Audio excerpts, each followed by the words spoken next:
وَإِذَا قِيلَ لَهُمْ آمِنُوا بِمَا أَنزَلَ اللَّهُ قَالُوا نُؤْمِنُ بِمَا أُنزِلَ عَلَيْنَا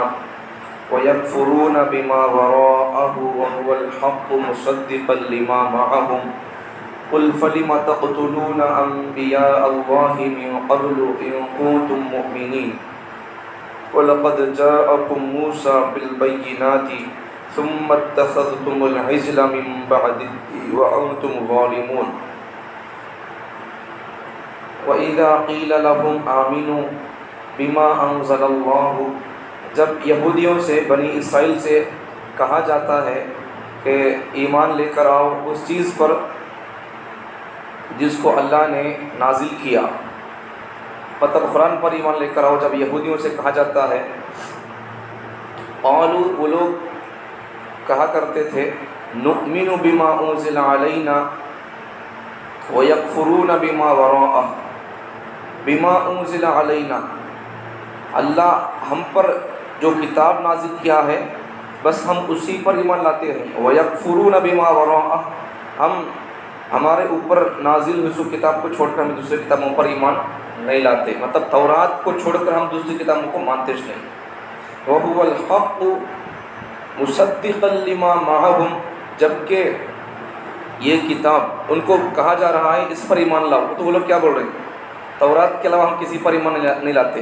ہم پر جو کتاب نازل ہوئی ہے، ہمارے نبی پر جو کتاب نازل ہوئی ہے ہم اس پر ایمان لاتے ہیں، اس کے علاوہ دوسری کتاب کو ہم مانتے نہیں۔ تو اللہ فرماتے ہیں وَهُوَ الْحَقُّ مُصَدِّقًا لِمَا مَعَهُمْ یہ کتاب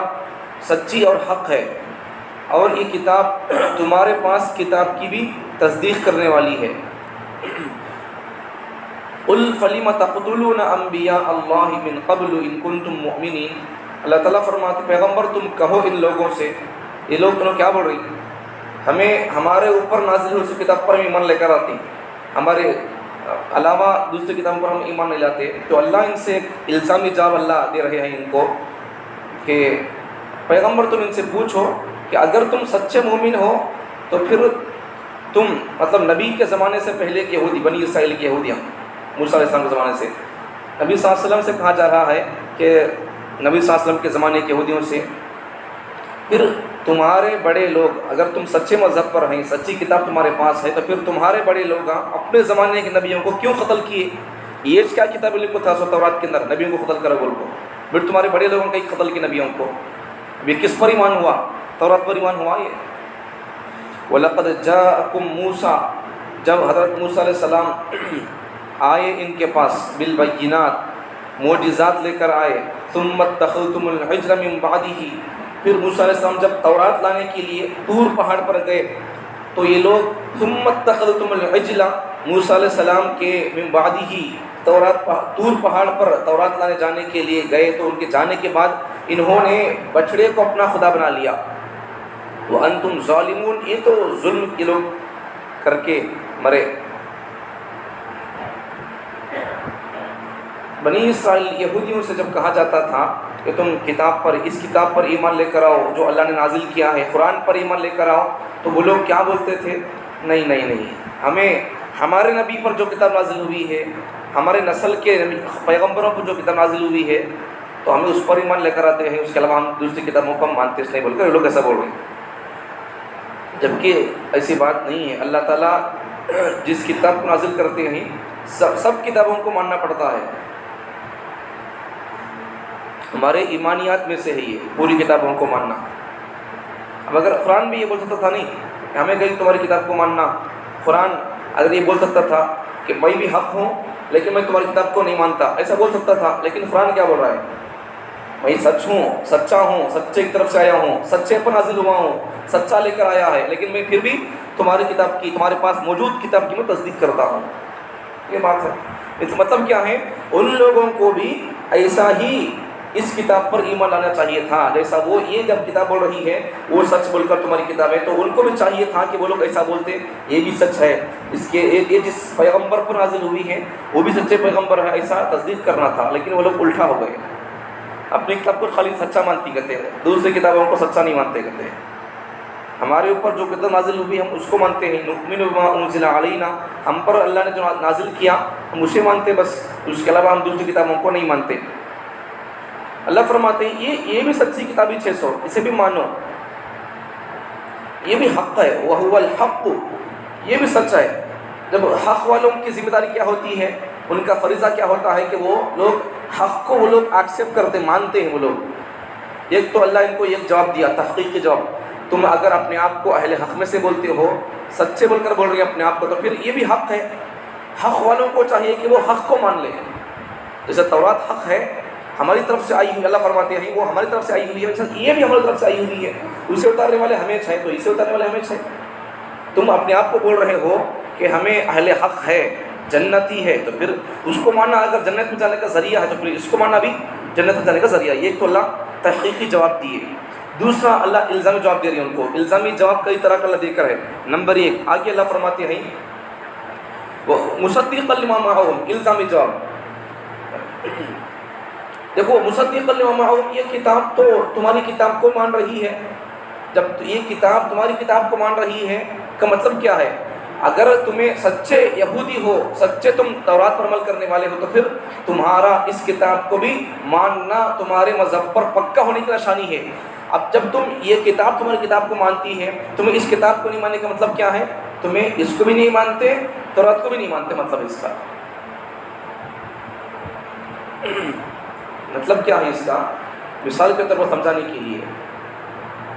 اگر کوئی بندہ کسی سے محبت کرتا ہے، لیکن جس سے محبت کرتا ہے، مثال کے طور پر میں ان سے محبت کر رہا ہوں یا انہوں مجھ سے محبت کر رہی ہیں، اب میں ان سے محبت کر رہا ہوں بولے تو ان کے بچوں سے مجھے محبت رہنا، ان کو میرے بچوں سے محبت رہنا، خالی میرے سے تو محبت ہے، میرے خاندان سے، میرے بچوں سے محبت نہیں، کا مطلب کیا ہے؟ انہوں میرے سے محبت نہیں کر رہی، وہی مطلب ہے۔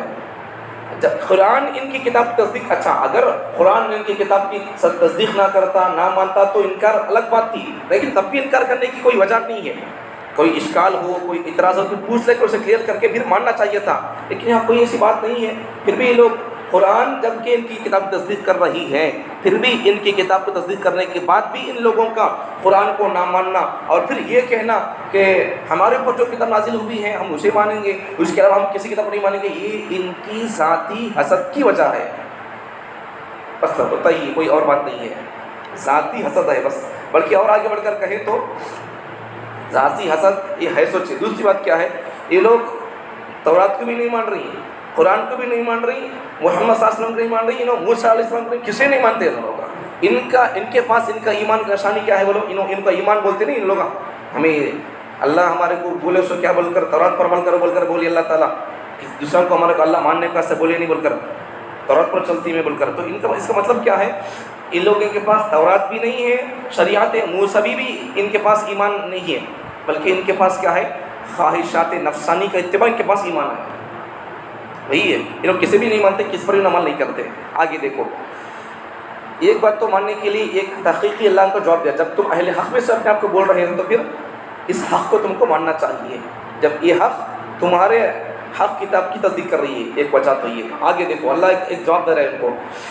اللہ تعالیٰ فرماتے ہیں نبی صلی اللہ علیہ وسلم کے زمانے کے یہودیوں سے کہ تمہارے بڑے ان کے زمانے کے نبی کو، جب تمہارے بڑے لوگ اپنے زمانے کے نبی کو قتل کیے، اب تم نبی صلی اللہ علیہ وسلم کے محمد صلی اللہ علیہ وسلم کے زمانے کے یہودی تم اپنے بڑوں کو فالو کر رہے ہو، انہوں اچھے تھے، سچے تھے بول کر، یہودی تھے، تورات پر عمل کرتے تھے بول کر، جبکہ وہ حولے قسم کے، جانور قسم کے خبیث لوگ نبیوں کو قتل کیے۔ اب تمہیں ان کو پھر سچا مان کر نبیوں کو قتل کیے سو لوگوں کو فالو کرنا، یہ کیا مطلب ہے؟ تمہیں ان کو سچا سمجھ رہی، انہوں نبیوں کو جو قتل کیے اسے تمہیں اچھا سمجھ رہی، وہی تو مطلب نہیں۔ اپنے بڑوں کو نبیوں کو قتل کرنے کے بعد بھی ان کو بڑا سمجھنا، ان کو فالو کرنا، یہ کیا مطلب ہے؟ انہوں جو نبی کو قتل کیے وہ اچھا کام کیے بول کر بول رہے تم لوگ۔ اللہ ان کو جواب دے رہی کہ دیکھو تمہارے بڑے جو نبیوں کو قتل کیے نہیں تمہارے سے پہلے، تو اگر تم اپنے دعوے کے حساب سے تورات پر عمل ہے، موسیٰ کو مانتے ہیں بول کر اگر تمہارا دعویٰ ہے ان کنتم مؤمنین، اگر تم سچے مومن ہو تو پھر کیا کرو؟ تمہارے بڑوں نے نبیوں کو کیوں قتل کیا؟ قل فلم تقتلون انبیاء اللہ من قبل ان کنتم مؤمنین، اگر تم سچے مومن ہو، تمہارا دعویٰ ہے تورات پر عمل کا، تو پھر تورات میں لکھ کر ہے کیا نبیوں کو قتل کرو بول کر، پھر تمہارے بڑے کیوں قتل کیے؟ اب پھر تم ان بڑوں کو اپنا پیشوا کیوں مانتے ہو؟ عجیب بات ہے، انہوں بھی غلط کیے، ان غلط کیے سو لوگوں کو تم فالو کر کے تم ان کو اپنا بڑا مان کر تم بھی غلط کر رہے ہو، انہوں بھی ناشتہ ہوئے تمہیں کو ناشتہ کر رہی، تم کو تمہارا ان کو ماننا خود بربادی ہے۔ یہ تو الزامی جواب اللہ کا۔ تورات میں لکھ کر ہے کیا؟ اللہ کا بولنے کا مطلب کیا خلاصہ؟ تورات میں لکھ کر تھا کیا؟ ایسا تو بول رہے نہیں، ہم اسی بات پر قالوا نؤمن بما انزل علینا ویکفرون بما وراءہ، ہم پر اللہ جو نازل کیا ہم اسے مانتے مل کر بول رہی نہیں کیا؟ تو اللہ ان کو جواب دے رہی، الزامی جواب، تورات میں لکھ کر ہے کیا نبی کو قتل کر بول کر، پھر تمہارے بڑے کیوں قتل کیے؟ اب بولو جواب دو، اللہ تعالیٰ ان کو سمجھا رہی۔ ایک سمجھنے کی بڑی اچھی بات، اللہ کی محبت کی بات سمجھ میں آ رہی ہے یہاں پر۔ اللہ ان کو دیکھو، قل فلم تقتلون انبیاء اللہ من قبل ان کنتم مؤمنین، انہوں تمہیں جیسا اپنے آپ کو مومن بولتے نہیں کہا، اللہ تعالیٰ بھی سے بلوا رہی، نبی ان سے تم سوال کرو کہ جیسا یہ لوگ اپنے آپ کو مومن بولتے نہیں کیا، تو تمہارے سے پہلے کے لوگ کئی کو قتل کی، یہ تو ترجمہ، لیکن ایک پوائنٹ نقطے کی بات یہاں سے اندر سے نکالنے کی بات کیا ہے؟ جیسا تمہیں تمہارے لوگ مومن بول کر بولی نہیں کہا، ان کنتم مؤمنین، لفظ دیکھو، اگر اللہ ان کو ایسا بول سکتا تھا جھوٹے بول کر، ان کنتم مؤمنین نہیں، تمہیں کاذبین اللہ بول سکتا، جھوٹے تمہیں بول کر اللہ بول سکتا تھا۔ اللہ ان کو دیکھو، ایک پسے پردہ اللہ ان کو محبت کا اللہ پیغام دے رہا ہے، ان کو اللہ ان کو مومن بول کر بول رہا ہے، انہوں مومن ٹائپ کو بولتے تھے تو اللہ بھی بول رہا ہے، تو جیسا تو اپنے آپ کو مومن بول رہی نہیں کیا؟ تورات کو مان کو، تورات کو ماننا ہی کافی نہیں ہے، اس کو بھی مانو، تم سچے پکے مومن بن جاؤ، اللہ ان کو پیغام دے رہا ہے، جبکہ انہوں نبیوں کو قتل کیے۔ دیکھو اللہ ان سے کتنے محبت کر رہا، دیکھو لفظ ان کے لیے اللہ مومن استعمال کیا ہے، جیسے تم اپنے آپ کو مومن سمجھ رہے ہو، ان کنتم مؤمنین، اگر تم مومن ہو تو کیا کرو، جیسا ان کو مانتی بول کر بول کر تمہیں مومن بول رہی نہیں کیا، ویسا اس کو ماننا ہی کافی نہیں ہے، صرف تورات کو ماننا کافی نہیں ہے، اس کو ماننا بھی ایمان ہے، موسیٰ علیہ السلام کو ماننا بھی ایمان ہے، ویسا سے اس کو بھی مانو، یہ جس پر نازل ہوا اس کو بھی مانو، تو پھر تمہارا سچا پکا ایمان والا ہو جانا وہ ثابت ہو جائے گا۔ اللہ ان کو محبت کا اللہ پیغام دے رہا ہے۔ آگے دیکھو، وَلَقَدْ جَاءَكُمْ، یہ بھی ایک جواب، الزامی جواب ان کے لیے، وَلَقَدْ جَاءَكُمْ مُوسَىٰ بِالْبَيِّنَاتِ، جب اللہ تعالیٰ موسیٰ علیہ السلام کو تمہارے پاس بھیجا، بالبینات، معجزات دے کر، کئی معجزات موسیٰ علیہ السلام کے تھے، ہاتھ ڈال کر نکالتے تو چمکتا تھا، عصا کا تو معجزات ہے، فرعون سے جادوگروں سے جیتتا ہے، سب ان کے معجزات میں سے ہے۔ جب حضرت اللہ تعالیٰ نے موسیٰ علیہ السلام کو معجزات دے کر بھیجا، ثم اتخذتم العجل من بعدہ، جب تم دریا پار کر کو چلے گئے، جانے کے بعد میں تم خود خواہش کیے، کیا بول کر، اللہ ہم کو ایک شریعت ہونا چاہیے، کتاب، ایک لا ہونا چاہیے عمل کرنے کے لیے،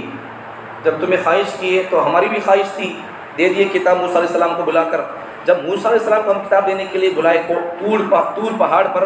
تو ان کے وہاں جا پانے تک تمہیں کیا کر دیے، بچڑے کی پوجا میں مبتلا ہو گئے۔ اب یہ بچڑے کی پوجا کیسا شروع ہوئی تھی؟ وہ ایک آدمی تھا سامری نام کا، ایک قبیلہ تھا، بنو سامری، ایک قبیلہ تھا، سامری نام کا ایک قبیلہ تھا، تو وہ سامری نام کے قبیلے کے بچے، ان کے اولاد، ان کی نسل میں ایک آدمی تھا، اس کا نام بھی موسیٰ تھا، موسیٰ بن ظفر سامری اس کا نام تھا۔ قبیلہ بنو سامرہ یہ قبیلہ تھا، اس قبیلہ بنو سامری قبیلے کا ایک آدمی تھا موسیٰ بن ظفر سامری۔ تو یہ آدمی کیا کیا،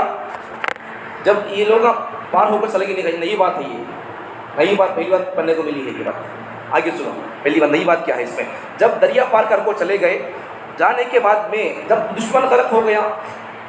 تو دشمن غرق ہونے کے بعد میں کیا ہو گیا، اب دشمن ہماری شریعت میں کیا ہے، دشمن جب ہار جاتا ہے، دشمن جب مر جاتا ہے یا وہ قیدی بن کر آتا ہے، تو پھر مرنے کے بعد میں، دشمن کے ہارنے کے بعد میں ان کی چیزیں، ان کے آدمیاں پورے جیتنے والے لوگوں کے ہوتے ہیں، تو اسے مالی غنیمت بولتے ہیں۔ تو مالی غنیمت، دشمنوں سے لڑ کر جیتا ہوا مال، وہ مالی غنیمت ہوتا ہے۔ مالی غنیمت اس وقت کی نبوت اور اس وقت کی شریعت میں حلال ہے، لیکن اس وقت کے لوگوں کے لیے مالی غنیمت حلال نہیں تھا، نئی بات یہ۔ دوسری بات اور آگے اور ایک نئی بات اس کے اندر ہے، جب مالی غنیمت حلال نہیں تھا تو پھر ان لوگوں نے کیا کیا، اب فرعون ڈوب گیا، ان کے لوگ ڈوب گئے، تو پھر ان کے لوگوں کی وہ چھوڑی ہوئی بچی ہوئی کچھ چیزیں وہ لوگ مالی غنیمت ان کا لے کر چلے گئے تھے، ان کے عورتوں کے سونے چاندی وغیرہ سب لے کر چلے گئے تھے۔ مطلب کیا ہے کہ یہ لوگ ایک حساب سے ان کے لوگوں کا مالی غنیمت لے کر گئے، کا مطلب کیا ہے، ہو سکتا ایک بات، یا تو ڈوبتے ہوئے لوگوں کے مال، ڈوبتے ہوئے لوگوں کے لینے کا چانس ہی نہیں ہے، پار ہو کر چلے گئے لوگ۔ اب یہاں لینے کا مطلب کیا ہے، یا تو یہ لوگ پیچھے فرعون کے پھر گھر کو جا کر، وہ گاؤں کو جا کر، قبطی فرعونی لوگوں کو قبطی بولتے، تو ان لوگوں کو جا کر، وہاں جا کر ان کے گھروں سے، ان کے عورتوں سے سونا چاندی لوگ لے کر گئے ہوں گے۔ اب اگر ویسا لے کر گئے بھی تو ان کے لیے حلال نہیں ہے، مالی غنیمت ان کے لیے حلال نہیں ہے۔ ایک بات تو یہ لوگ مالی غنیمت حلال نہیں تھا، لے کر چلے گئے تھے، لے کر جانے کے بعد میں موسیٰ علیہ السلام دیکھے تو ان کو سمجھائے، بابا یہ ہمارے لیے حلال نہیں ہے مالی غنیمت، چھوڑ دو ان کو، اچھا مطلب چھوڑ دیے، وہ لوگ چھڑ دیے۔ چھٹنے کے بعد یہ موسیٰ بن ظفر سامری نام کا یہ آدمی ان کیا کیا، ان دیکھتا تھا جب موسیٰ علیہ السلام کے پاس حضرت جبرائیل آتے تھے، گھوڑے پر بیٹھ کر آتے تھے انہوں، تو جب آتے تھے گھوڑے پر بیٹھ کر تو جہاں جہاں جبرائیل علیہ السلام کا گھوڑا پاؤں رکھتا تھا، نئی بات یہ بھی، تو جہاں جہاں پاؤں رکھتا تھا وہاں سے پاؤں اٹھا کر بازو رکھنے کے بعد میں وہاں ہریا گھاس اگتا تھا۔ اب وہ اسے نئی بات عجیب اچھمبا لگا، اسے نئی بات عجیب لگا اسے۔ اب ان کیا کیا کی بڑا اچھا ہے بول کر جہاں جہاں جبرائیل علیہ السلام کا گھوڑا پاؤں رکھنے کے بعد میں وہاں ہریالی اٹھی، فوراً اٹھی ہریالی، تو ان کیا کیا سامری موسیٰ بن ظفر سامری نام کا آدمی اسے اٹھا لیا، ایک ڈبے میں ڈالنا شروع کر دیا۔ اب یہ جو موسیٰ علیہ السلام کی قوم بنی اسرائیل کو موسیٰ علیہ السلام بولے نہیں چھڑ ڈال بول کر سننا مالی غنیمت چھڑ دیے وہ لوگ، تو ان موسیٰ بن ظفر نام سامری نام کا آدمی وہ پورا سننا اٹھا لے کو رکھ لیا اپنے پاس، رکھ لے کو کیا کیا، اب یہ جبرائیل علیہ السلام کے گھوڑے کی مٹی تھی نہیں وہ اٹھا کر رکھ لیا، جمع کر لیا۔ اب وہ سننے کو ان گلا کو پگلا کو ایک بچڑا بنایا، گائے کا بچہ بنایا۔ اب یہ جو جبرائیل علیہ السلام کے پاؤں کی مٹی تھی گھوڑے کی، اسے اٹھا کر رکھ لے کو کیا کیا، جب موسیٰ علیہ السلام جب طور پہاڑ پر گئے تھے تورات پانے کے لیے، ایک تو ہاں سننا گلا دیا، ان کا سننا قوم چھڑ دی تھی تو غنیمت حلال نہیں بول کر اسے گلا دیا سننے کو، اس جبرائیل علیہ السلام کے گھوڑے کی مٹی کو جمع کر کے اس گھوڑے کو میں ڈال دیا، تو وہ گھوڑا میاں میاں بول کر پکارنے لگ گیا۔ اب ان لوگوں کو گمراہ کرنے لگا کہ دیکھو موسیٰ جس خدا کے پاس کتاب لانے کے لیے کہ یہ خدا بول کر بولنے لگا، انہوں کئی کو آنے میں دیری ہوگی بولے تو ان کا خدا یہاں ہے، انہوں وہاں جا کر تلاش کر لی، ان کو ایسا بول کر قوم کو گمراہ کر دیا۔ قوم بھی عجیب تھی، وہی ان کیسا خدا ہو سکتا ہے، وہ غور بھی کرنے والی نہیں تھی، ان کو بعض لوگ تو ماننے شروع کر لیے، بعض لوگ تو نہیں مانے تھے، یہ ہوا یہاں پر۔ ثم اتخذتم الا وهي مطلب ہے پھر ان لوگ من بعدہ موسیٰ علیہ السلام کے طور پہاڑ پر جانے کے بعد میں تو کتاب لانے کے لیے یہ لوگ سامری موسیٰ بن ظفر سامرین کو گمراہ کر دیا، یہ لوگ بچڑے کو اپنا معبود بنا کر یہ لوگ وانتم ظالمون ظلم کرنے لگ گئے۔ تو پھر پہلی بات کیا ہے اس میں سے، شرک کرنا یہ ظلم ہے، قرآن کی روشنی میں شرک کرنا ظلم ہے، ایک جگہ پر کھلم کھلا شرک کے لفظ کے ساتھ ظلم آیا بھی ہے، ان الشرک لظلم عظیم، سورہ لقمان کے اندر 21 بارے میں ہے۔ اب یہاں بھی وانتم ظالمون، اللہ ان کو ظالم کہیں کو بول رہا ہے، اللہ ان کو ظالم کہیں بول رہا ہے۔ دیکھو ثم اتخذتم العجل من بعد موسیٰ علیہ السلام کے طور پہاڑ پر جا کر کتاب لانے جانے کے بعد میں انہوں نے کیا کیا، ثم اتخذتم العجل، بچڑے کو معبود بنا لیا۔ تو اس کے بعد میں اللہ کیا بول رہی ہے، وانتم ظالمون بول کر بول رہی، تو بچڑے کو معبود بنانے کے بعد میں اللہ وانتم ظالمون بول رہا ہے، تم ظالم ہو بول کر بولا، کہ مطلب کیا ہے، شرک کرنا یہ سب سے بڑا ظلم ہے۔ ظلم کے کئی قسمیں ہیں، تو ظلم کی کئی قسموں میں سے نمبر 1 پوزیشن پر ظلم کا معنی ہے شرک۔ مفسرین نے ظلم کا پہلا معنی قرآن کی روشنی میں اسے معنی کیا ہے، لغت کے اعتبار ڈکشنری کے اعتبار سے معنی الگ ہے، لیکن شریعت کے قرآن کی روشنی میں ظلم کا معنی علماء نے کیا ہے، مفسرین نے کیا ہے، وہ ہے ظلم کا پہلا معنی شرک ہے۔ تو اس لیے اس سے ہم کو بچنا چاہیے، اس وقت قوم اس میں مبتلا ہے۔ اللہ دیکھو اتنا آدھا پارہ ہو گیا، آدھا پارہ سے زیادہ ہو گیا، اب تک بنی اسرائیل کا تذکرہ کیوں چل رہا ہے، آخر تک اس پارے میں وہی ہے، کیوں؟ اس لیے کہ یہ قوم کی مینٹالٹی ان کی مینٹالٹی سے عین ملتی جلتی ہے، اس لیے اللہ نے ان کی اللہ فکر کو سوچ کو بیان کیا ہے، تمہیں ایسا نہ کرو، اگر تم ایسے کریں گے تو ان پر ظلم، ان پر عذاب آ گیا، اگر تم ایسا کریں گے تو وہ جیسا برباد ہوئی تم ایسا برباد ہو جاؤ گے۔ اللہ ہم کو بربادی سے بچانے کی خاطر برباد ہوئی سے قوم کی اللہ تعالیٰ کہانیاں بیان کر رہا ہے۔ اللہ مطلب کہ اللہ ہم کو آباد کرنا چاہ رہا ہے، ہم دیکھیں تو آباد ہونے تیار نہیں ہے، شرک میں، ظلم میں، دوسرے گناہوں میں مبتلا ہے۔ اور آگے 2 ہی آیتوں میں اس کا مطلب ہی آسانی ہے، کل بتاؤں گا انشاءاللہ۔